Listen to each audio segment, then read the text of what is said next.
really helped shape who I am today as a boss. And then one of my other bosses is right here, my former boss, Jose Herrera from Plaza in Owatonna. Long story short, where I worked when I was younger, I met his son. We became best friends. He was the cook, and I should make something clear. I'm not a cook. I'm not a chef, so I married one.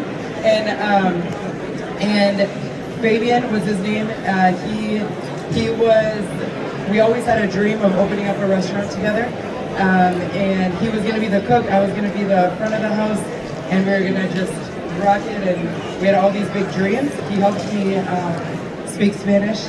I learned all the way when I was 14. That's when I kind of learned Spanish. I fell in love with the culture. I fell in love with the language, and from there, I moved on. I went to college, and wanted to work right away, and so I had 3 full-time jobs while I was going to college. And during college, Fabian passed away in a car accident.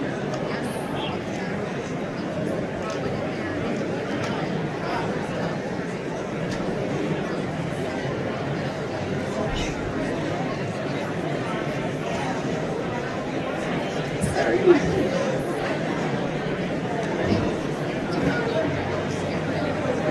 And I knew I was going to myself. At that time, my world kind of fell apart.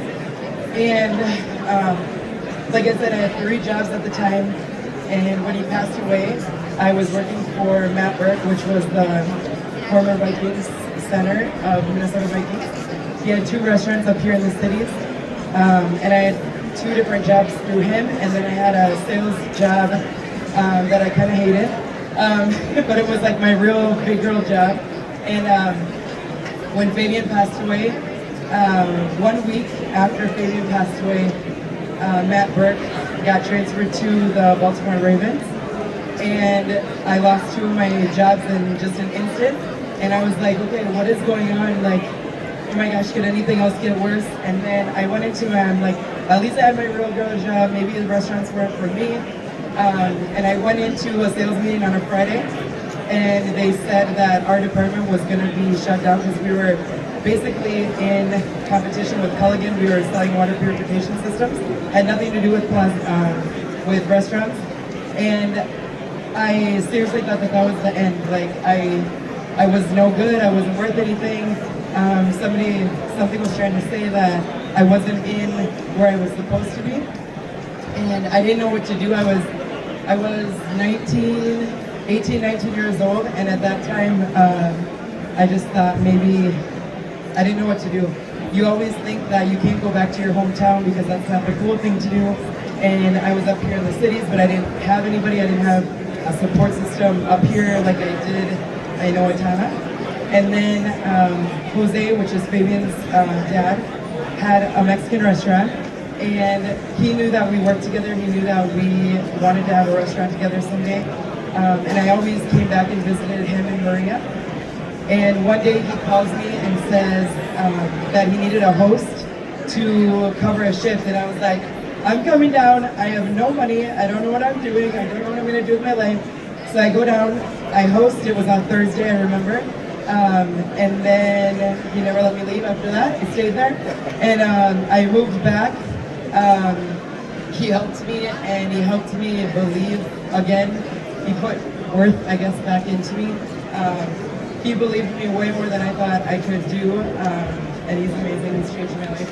But, and then I started, I hosted for like 2 days, and then he made me a manager because he decided to go to Mexico. And he left me by myself, like a teenager by myself with all these employees, and I was like, I don't know what I'm doing, don't leave me here. He's like, yep, you have to do payroll. And he made me fire somebody when he was gone. And I was like, I am not the bad person, I'm not the bad cop here. What happened? And he saw things in me that I guess I didn't see at that time because I was going through so much like grief and just different things, life changes. And that's when I learned that I can do hard things, and he made me do hard things. And from there, I just I kind of, he took me under his wing, and I knew that restaurants in my heart, I knew that it was what I wanted to do, and ever since I was little. And there's a story too, I guess, my parents, we have 5 kids in our family. I know, Bill, that's nothing compared to your 16, but wherever you are. But we never could go out to eat when we were growing up because my parents never had like a lot of money. It was always an extra thing. If we did go out to eat, it was like the biggest thing in the world.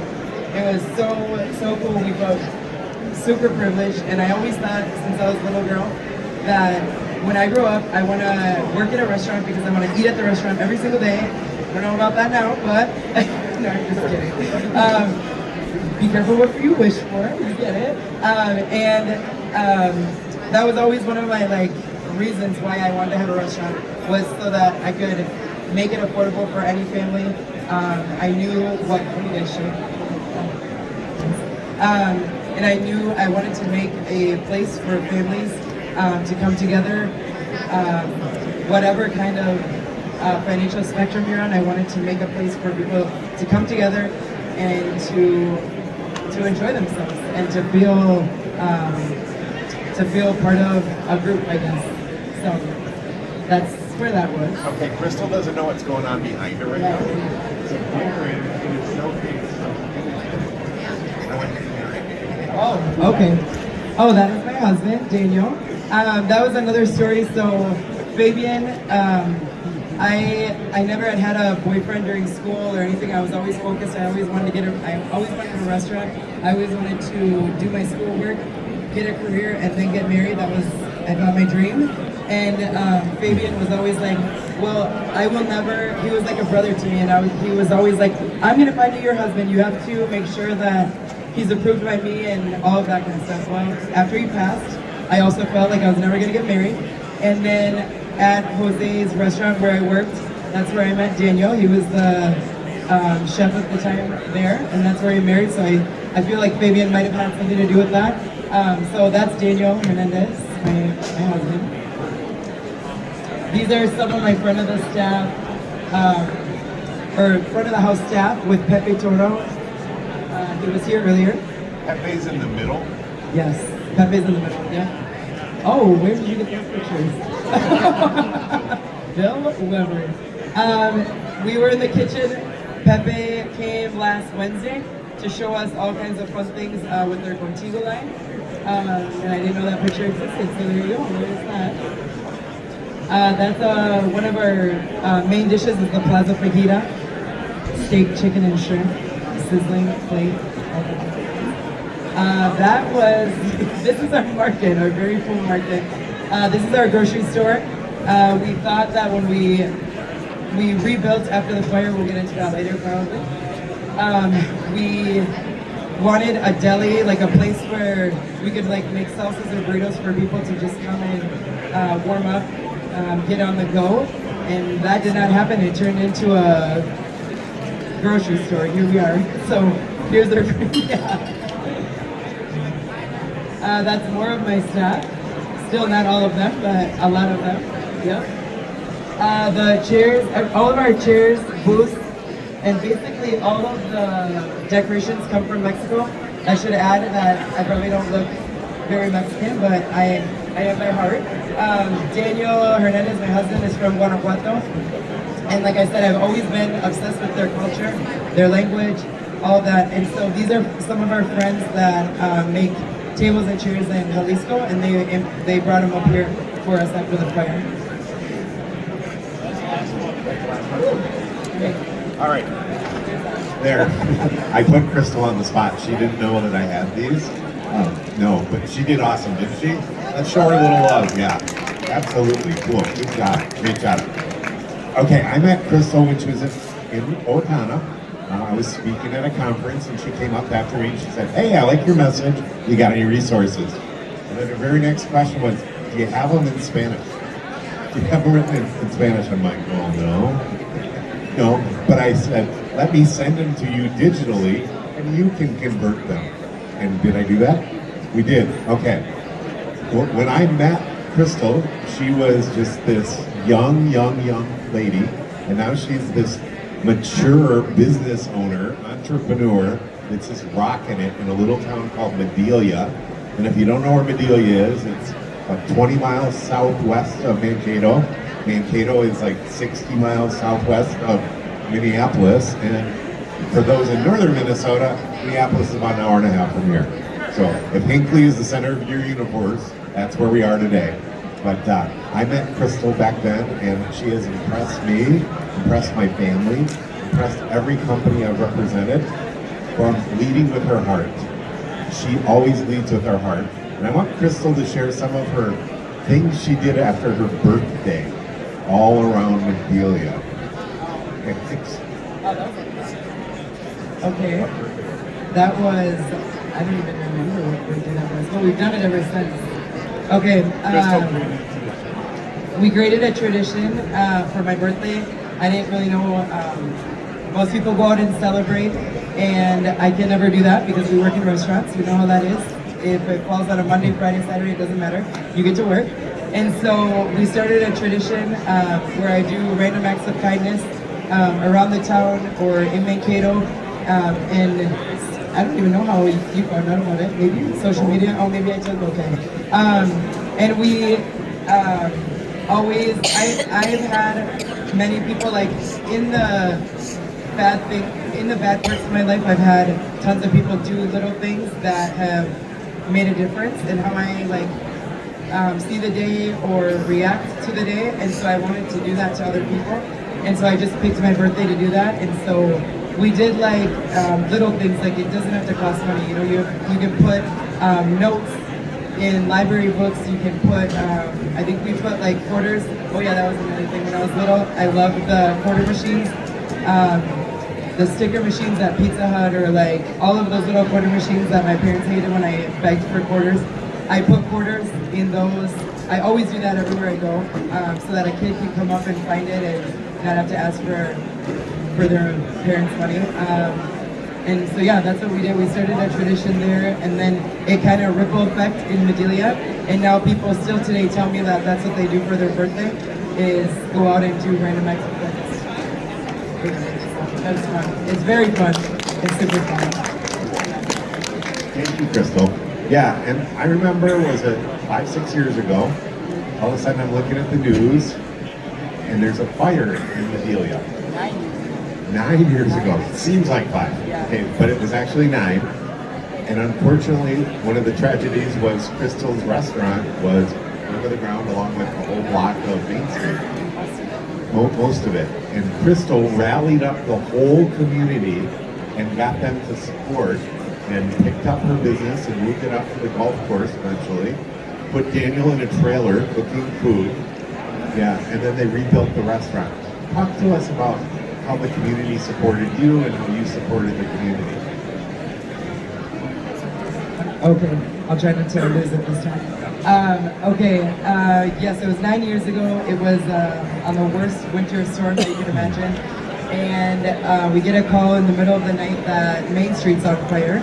And so basically, long story short, 10 businesses along with ours was part of the fire. It started in a flower shop, and it just kind of, all the buildings at that time were over 100 years old.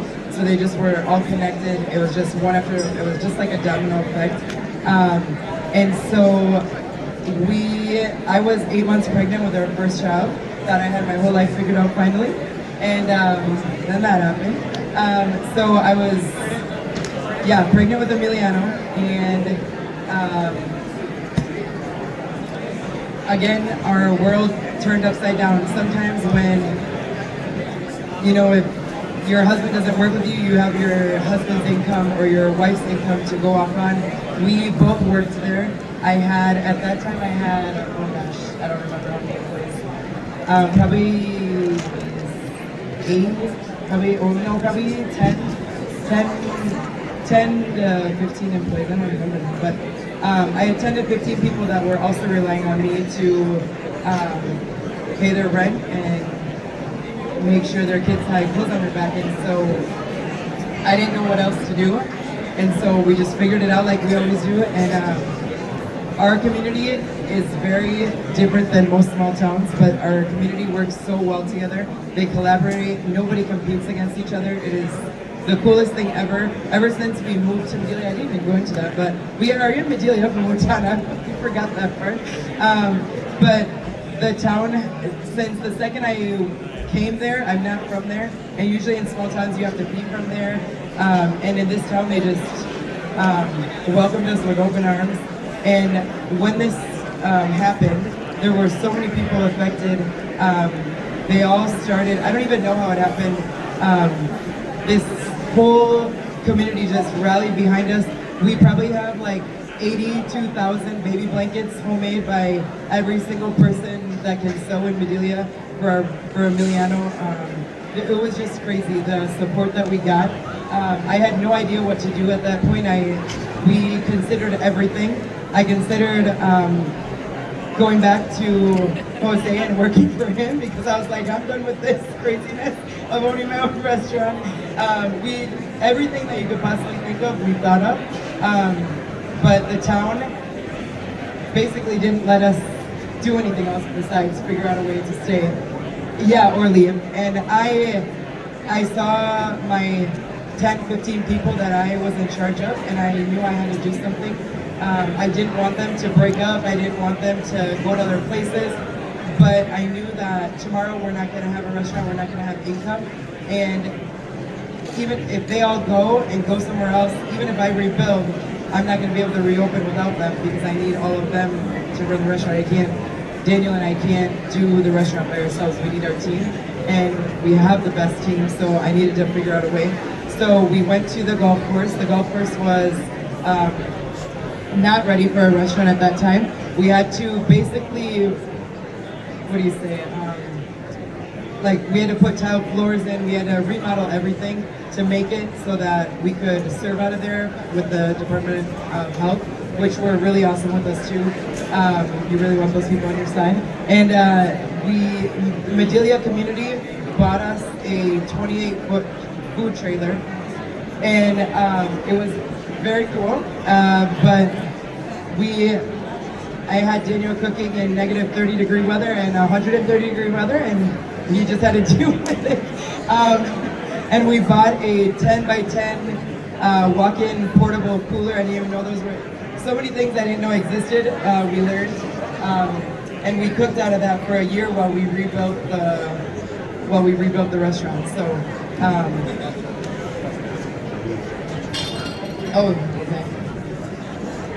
okay.